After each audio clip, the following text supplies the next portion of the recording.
What's the meaning of congruent?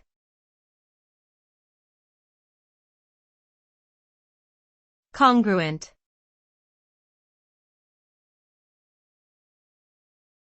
Congruent.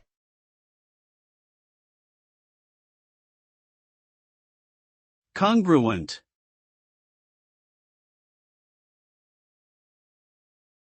Congruent.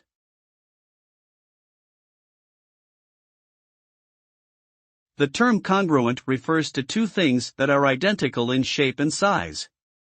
When two objects are congruent, all corresponding sides and angles have the same measure. In other words, if you were to superimpose one object onto the other, they would fit perfectly without any gaps or overlaps. Congruent shapes are often used in geometry and can be found in many real-world applications such as engineering, architecture, and design. Understanding congruency is important in order to accurately measure and compare different objects.